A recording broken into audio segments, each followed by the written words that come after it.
We're trying to correct something. So we look at horse that has negative palmar angle.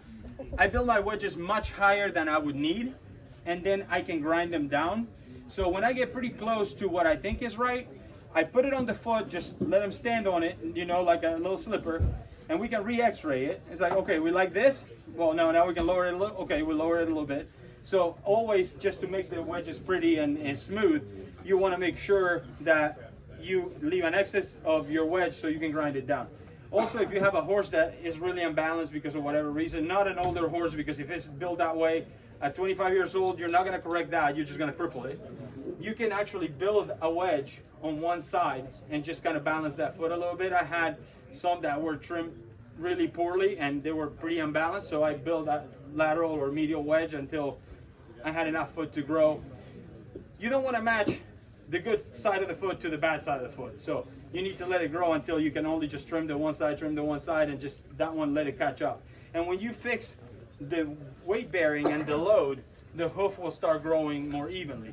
So by wedging the one side or the other, then that's what we're doing, is achieving an even load on lateral and medial heels, because the one that is constantly compressed is going to grow slower than the other one. When you have a vet that says, oh, you need to take pressure off or tension or pressure off of the navicular with the deep flexor, and you're going to put big wedges or whatever. I had a vet ask me for 9 degrees. Obviously, she skipped geometry class because 9 degrees is a lot. So what I did, I grabbed 3 3-degree wedges and I stacked them on each other. I said, this is what you want? Well, no, you know, if I ask a farrier for 3, they'll do 1. Well, they don't make 1-degree wedges, so they don't. So then you have to be able to visually explain sometimes, you know, what they want. And also, when you are taking tension of the deep flexor, you're going to move it towards the main extensor. Once you're changing angles, you're lowering heels, you're going to loosen the extensor, you're going to tighten the flexors.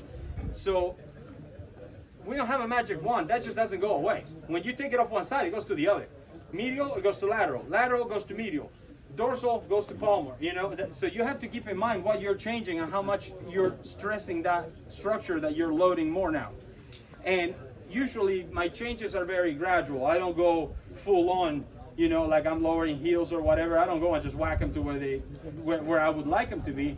Every shoeing in the cycle of 2 or 3 shoeings, I just lower until you have your center of rotation too far back, and you're just basically wedging it. So you just want a shoe that stands pretty even in the center. You see with this one, it's just standing flat. So we're gonna put a wedge on wherever the heck I put the shoe on. All right, cool.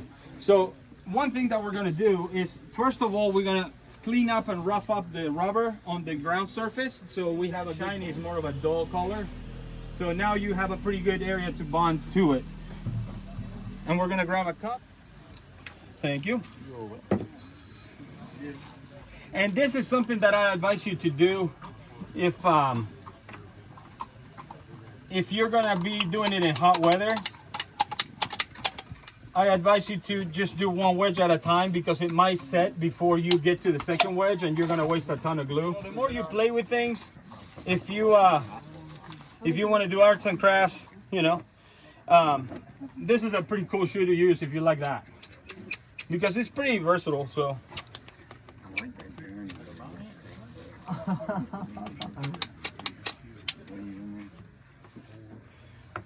all right, so now we're gonna add sand.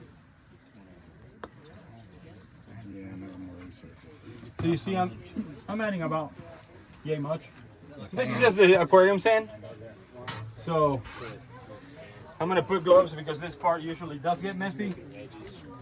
Oh yeah. So we're gonna mix it until everything looks nice and even.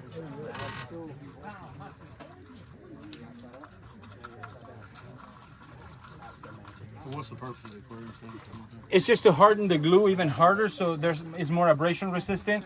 Because since it's on the ground side, you're gonna have to put something there that it makes it not wear out so quickly, because you do 3 degrees, 4 degrees, whatever degrees you do, and then at the end of the cycle, you might end up with 2. So this one helps it stay more sturdy. Kind of like boar ammo. Yeah. And it's pretty. Yeah, you can thank Maddie for that. You charge extra for colors? Nope. I'm just doing it to keep Maddie happy. I don't want to make her mad. Best helper I ever had, and I don't want to lose that one.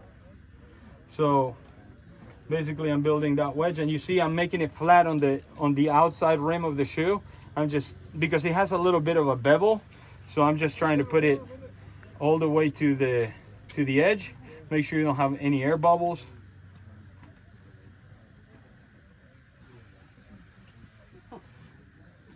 My clients always ask me if I do cupcakes at home and I decorate them. I was like, no, but I think I'll be pretty good at it. So you see the first layer, I'm trying to make sure I push it all the way down into the rubber, and then I can build from there. But you see, today is not a very hot day, and you can see how the glue's starting to get a little gummy. So you have to work pretty quickly when you get to that point. And like I told you, you're gonna build more of a wedge than you need. And then you're gonna grind it down to whatever height you really want it. And if you're working with a vet and you have imaging, it's actually flawless, because, you know, we're a little restricted on how many degrees we can add when we're talking about 2 degree, 3 degree wedges.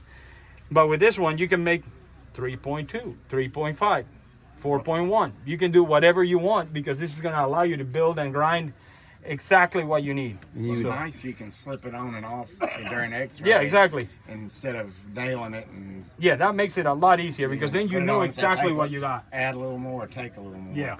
Yeah. So you'd slide it on, X-ray, slide it off, and go sand it down. If I'm happy, I'll glue it. If I want to reduce the wedge a little bit, I'd bring it down. So... I guess you could take your angle grinder to it a little bit once it's applied, if you didn't like something. Oh yeah, you can. But you know, if the owner don't mind paying for whatever, you know, for the X-rays, because they're gonna charge them for each one, then you can do. Usually, you're pretty ballpark close to it, so you might need one more set of X-rays just to verify and make sure. But when you have clients that are very interested on accuracy and doing it right, then usually they don't complain. And if you got a vet there standing there for an X-ray machine, you might as well put them to work. Yeah, and that's why vets, you know, the more money you make them, right, the more they'll like you, and that's going to transfer on more clients that they're going to pass on to you, because they're like, yeah, every time I work with this guy, he needs 8 X-rays or whatever. The other thing is, what we have to understand is that if you only do the wedge, and the horses, especially for us in Florida, the horses in sand, the wedge only works when it's in hard surface. When it goes into soft footing, those wedges will bury, and now the foot is flat. So what you need to do is put a pour on, so now the whole bottom of the foot is wedged, and it's not going to bury in the soft footing as much, you know, or when they're in a riding arena. And so you have to keep in mind what you're shooting for. The horse stands on concrete 24 hours a day? No. Most of the time he's in soft footing or mud or sand or the arena where they're riding. So that's what you're shooting for. Yeah, it looks great on the concrete, but as soon as he walks in that sand out in the paddock, my wedge is not doing anything. So by putting a full pour on, now that's going to keep that wedge no matter in what footing he's at. And also you're going to avoid frog prolapsing, the center of the foot falling through the center, because the foot is going to look for the ground. So always, that's something that you need to keep in mind. You can feel it's a little warm, it's a little tacky, but it's pretty hard. So do you rivet pads in, or do you glue them? I glued them. Yeah, I glue them with that fat.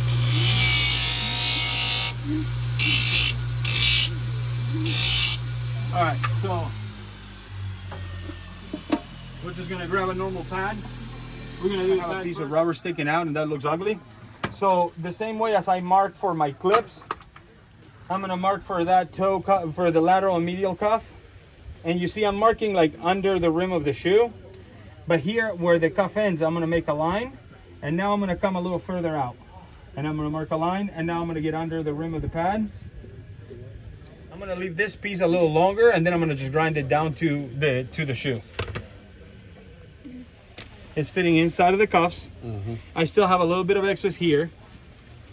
Unmarked it under there. Yeah, I didn't see how you line it, marked it. You just... Yeah, I kind of went under the rim there, and I cut inside of my mark. Inside. On this one, I cut outside of the mark. Yeah, on the top. Yeah.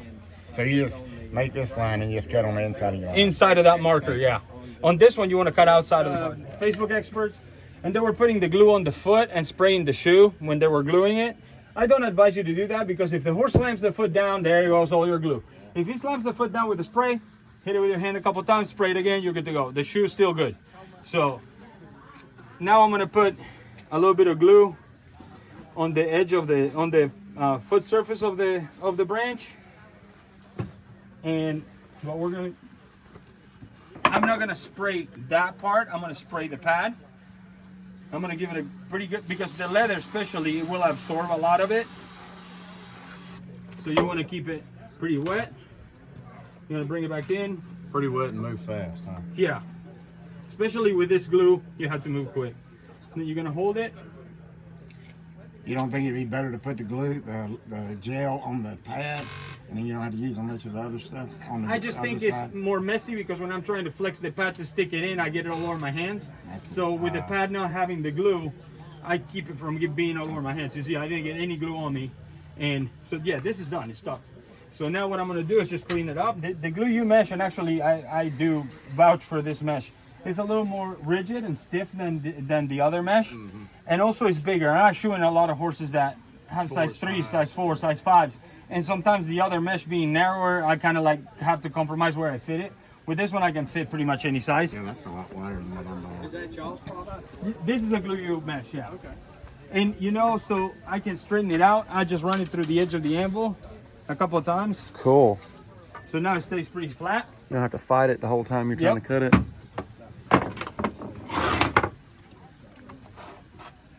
And I try to use a box cutter to remove the cuff so I don't dull my shoeing knives, you know.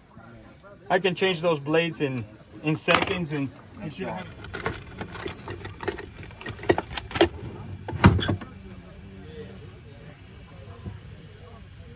I'm gonna run it right there to the edge and roughly cut the width of it. And I'm gonna go under the rim. You see, I'm cutting inside of the rim of the shoe. Because I really hate seeing mesh showing, like on the edges on the front, for example, or at the heels. And then like the leather, it doesn't buff off. No, this one doesn't. So now that we have that cut, we can lay it on, make sure that it fits. We're gonna do the same thing. We're gonna put our glue.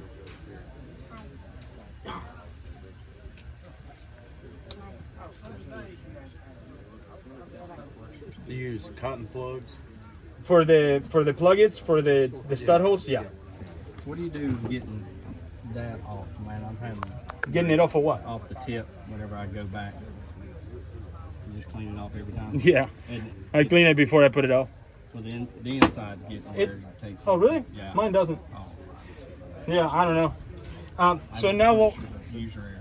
Yeah, I don't know. I mean, I'm not doing anything special. So you see, like, if you look at the hole, it's still open. Yeah, mine's getting. You do a little bit like that. Okay. You know, blow some air Clear through it, it. get it go back down in there Yeah. instead of staying in the tip. So now I'm gonna put the mesh in, and I'm gonna kind of press it down with the stick. You don't want to do this with your fingers because you're gonna get glued to that shoe. And now you're gonna spray that and immediately press it. And that's it. It is so. That's fast. That's amazing. I got a barn that the No bricks come out. contamination issues with that spraying and glue when you put it on the other glue on No. there.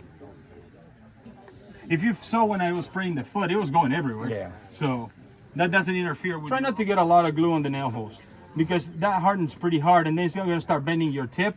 Right. So usually what I do when I am gluing on a steel or aluminum shoe, I'm gonna put my glue here, a little bit on the inside rim and the heels. Mainly the heels is the most important part because that's where it usually crumbles in, you know. With a nail. I should have measured and cut this before I put the glue on the shoe. I got excited. But what we can do is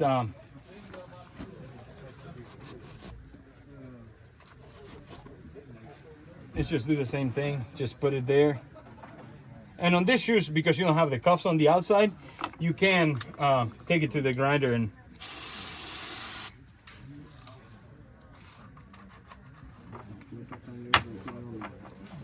Glue and activated. There we go. Oh yeah. Yeah, I mean, if you want to rip it, you can rip it. Just go ahead and rip it. You know, it rips. Yeah. But I mean, it's gonna hold it in place until you nail it. Once you nailed it, you don't care. Thing. You don't care about. No, once it's nailed, it doesn't matter. And once you put your pour in, it's gonna stabilize. It ain't gonna go in. Oh hell no. But and you know, and the thing is too is that when you put this mesh in like that, you glue it in. Let's say now you went to the foot and this is it really doesn't quite fit. Just rip it out, shape your shoe again, and then re-glue it to it. Like this little bit of glue you see, there's a residue of the glue there. If I had to glue it again, I'd just come back to the grinder and remove all that.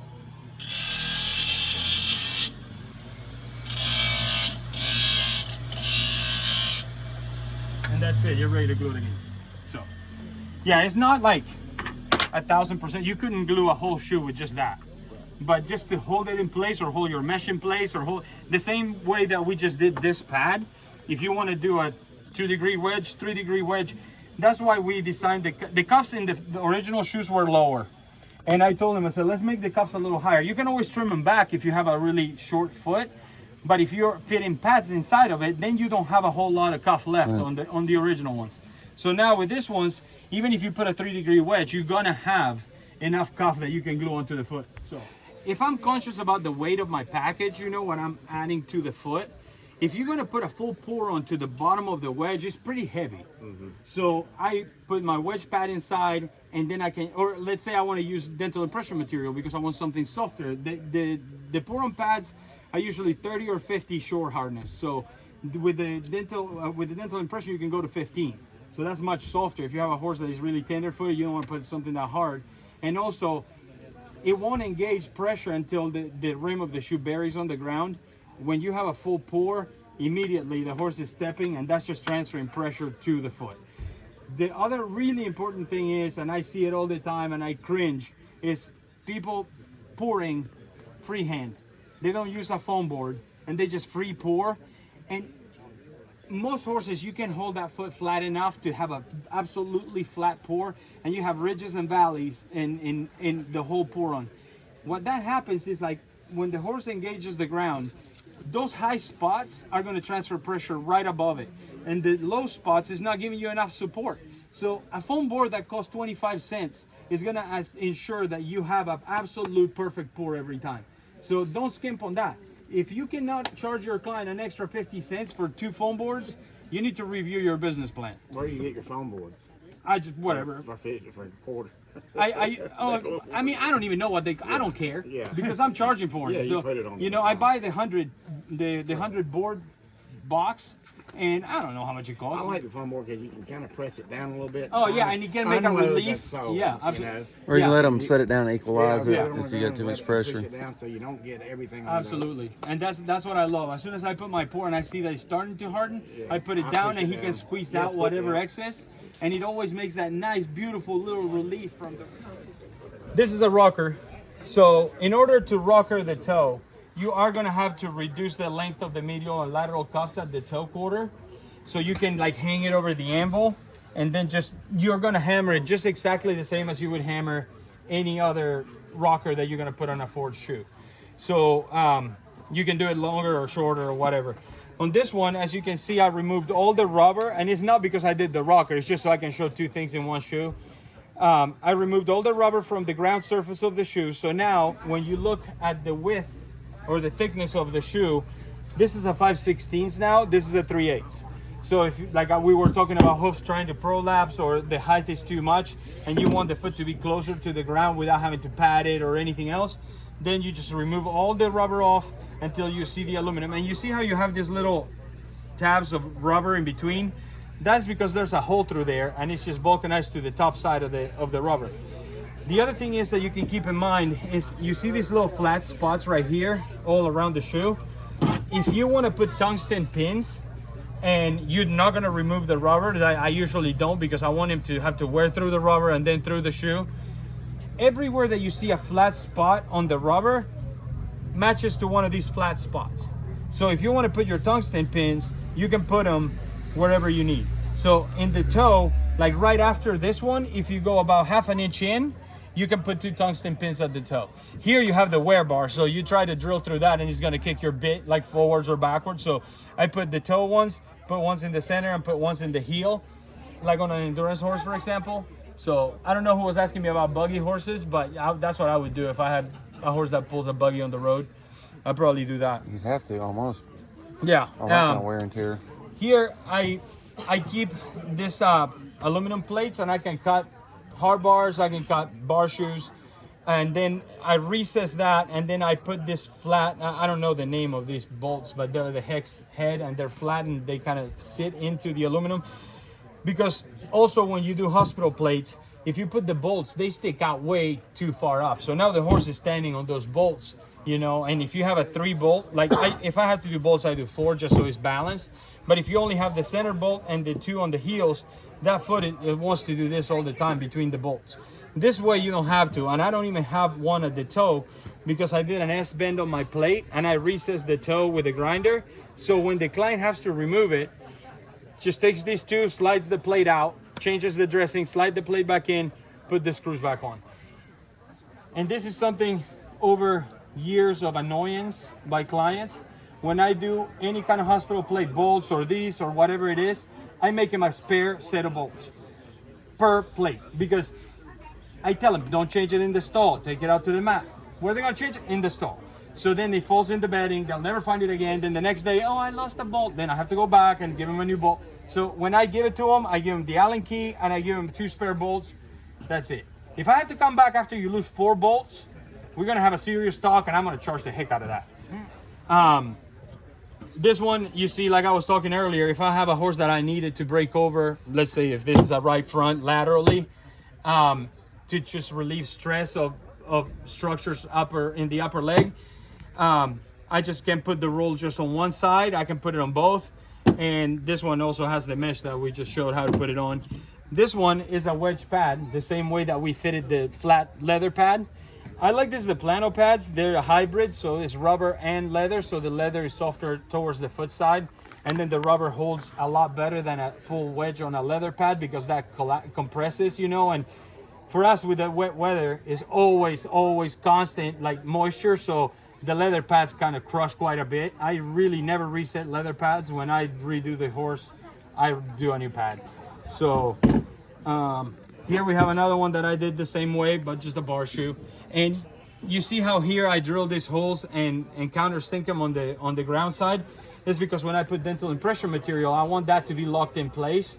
So that helps it not shift or move or start trying to squeeze out the back. So always when you're going to put dental impression, it's good to have some sort of anchor to because it will slide out to the shoe that you're using. Well, this one is just a plain shoe with just the flat leather pad like we just showed over there. And now we have here some for foals, and they call them glue shoe minis, but they developed them for like the Shetlands and minis up in England. But I never used it on a mini ever. I use them on foals all the time. And the reason that I use a lot of the Nanrick extensions, you know. The problem I have with those is the cuff around the foot is so hard. And you cannot leave it for more than 2 weeks, because if you leave it for more than 2 weeks, then the hoof is compressed and you start seeing the hoof bulge up and just kind of be an inverted cone. You don't want to do that. This rubber is so soft that it allows me to leave it 3 to 3.5 weeks without compromising the foot integrity. So these are it come in 75, 85, and 95, and what it means is millimeters wide.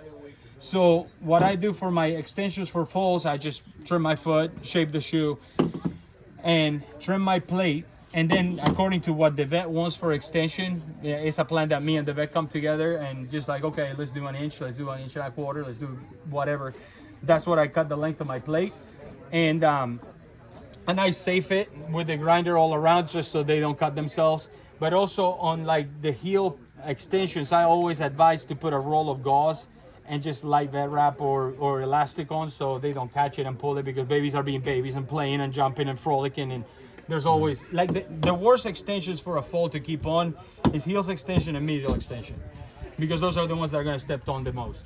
The medial extension is not that big of a problem because let's do it on this one so I can show you. Price, cost any better, or are they all about the same in your experience? I usually try to use Glue U because it's cheaper. It's cheaper. Yeah, and it's the same thing. And you know, two things. One, if we buy materials that are just as good but they're cheaper, your profit goes up.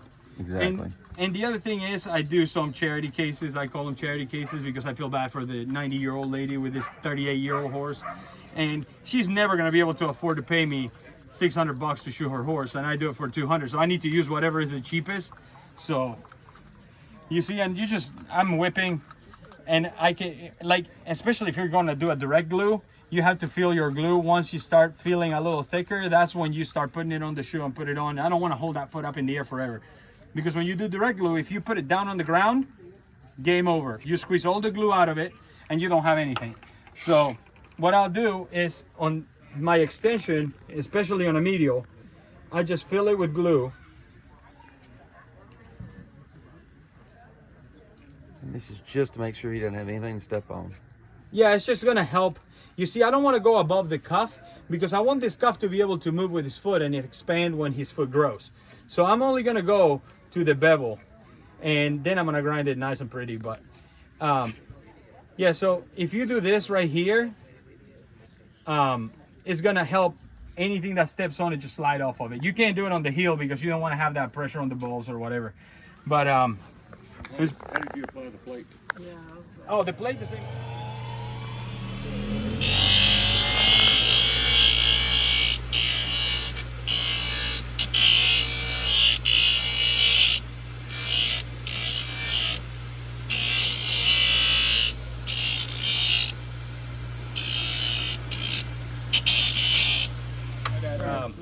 Right at 11:30. So this foal, this particular foal, and I replicated this one just to show it, because all these things that I had to do is for horses that had a problem that I had to use it.